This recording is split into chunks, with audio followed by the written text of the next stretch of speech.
hrať o veľké peniaze. Petr Žalku, striedarača.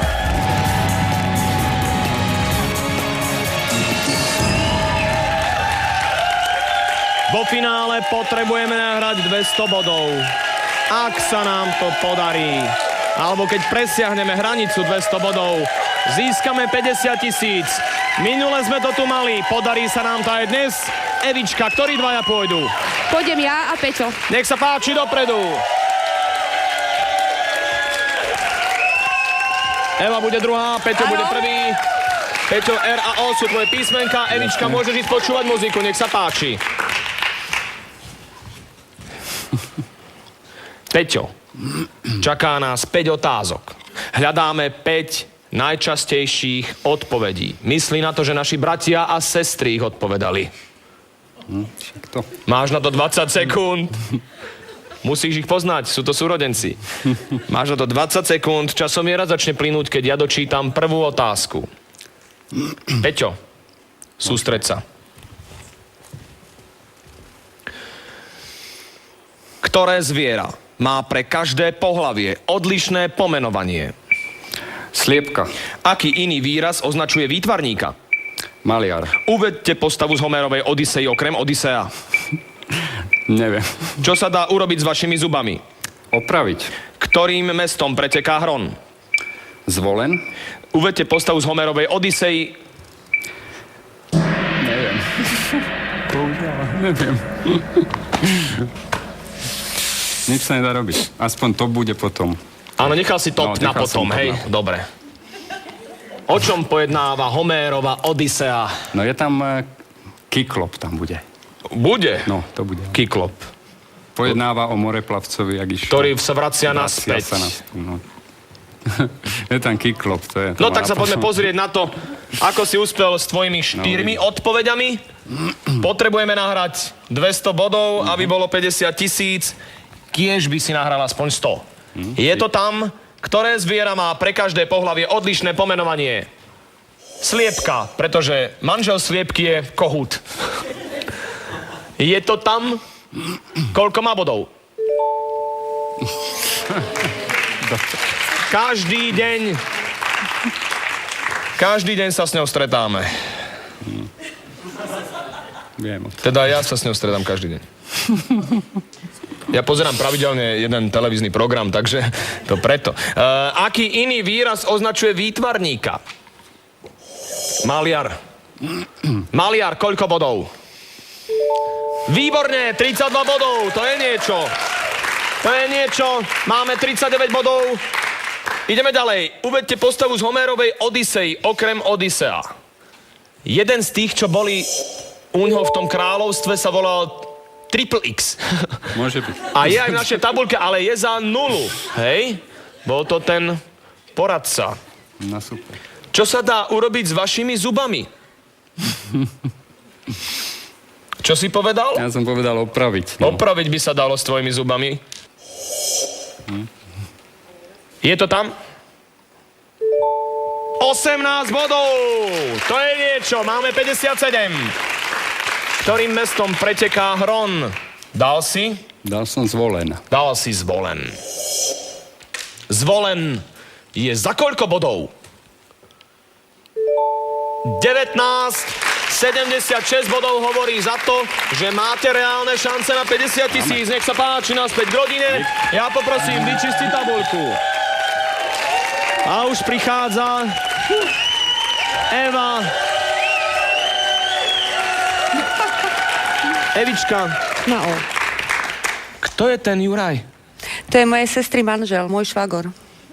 Aha. Vyzerá tak, že sme boli hujerovi, ale nie sme. Nie ste, hej, je to v poriadku. No?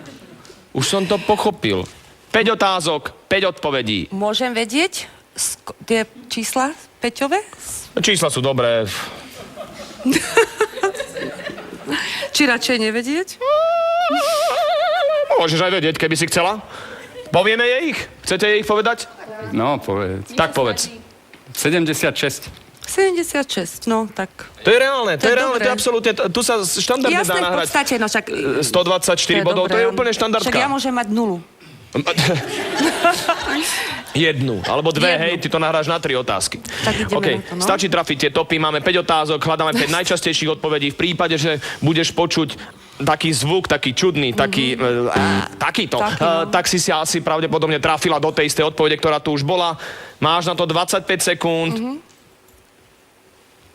Časomiera začne plynúť, keď ja dočítam prvú otázku. Evička, sústreď sa. Ktoré zviera má pre každé pohlavie odlišné pomenovanie? Holub. Aký iný výraz označuje výtvarníka? Umelec. Uvedte postavu z Homérovej Odysei okrem Odysea.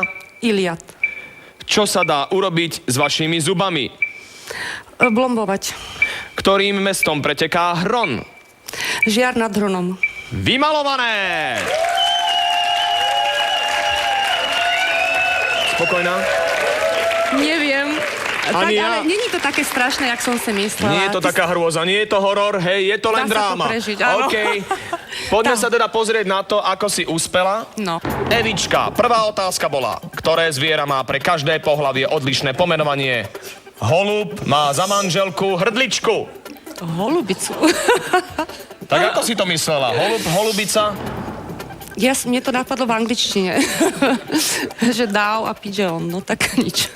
Ale holub, po slovensky. Pokojne môžeš ísť hrať túto hru aj do Anglicka v tomto prípade, hej? Neviem, Tu máš to sú holuba. také skraty. Sú to skraty. Holub, koľko bodov? Nula. Tak nevyšla ti tá hrdlička. Aký iný výraz označuje výtvarníka? Umelec. Ešte sa vrátim k prvej otázke. No, Top. Bol kôň. Bol kôň môj stôl. Kobylka. Kôň a kobila. Lebo kobylec by bolo veľmi smiešné. Aj konica. Aj konica, to by bola konina tá manželka. No. Takže aký iný výraz označuje výtvarníka? Máme tam maliar, ty si povedala umelec. Umelec, koľko bodov? 23. Aké pekné body za umelca, 23. Maliar bol top. Aha, malý. Uvedte postavu z Homérovej Odysei okrem Odysea. Ty si dala Ilias. Dokonca v niektorých tých názvoch je Ilias a Odysea. Je to tam a koľko to má bodov?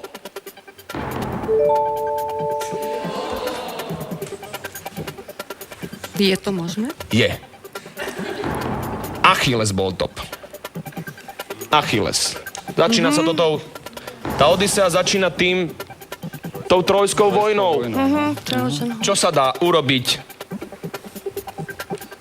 s vašimi zubami?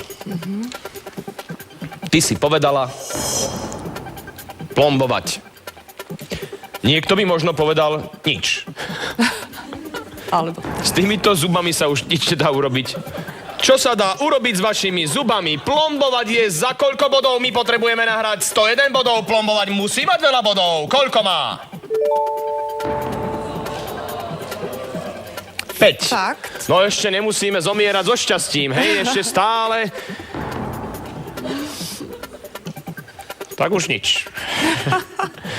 Takže máme aspoň vtipný koniec. Ktorým mestom preteká Hron?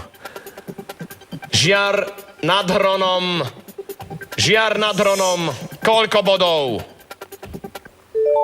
43. Žiar nad Hronom bol top. A pri zuboch bol top umyť.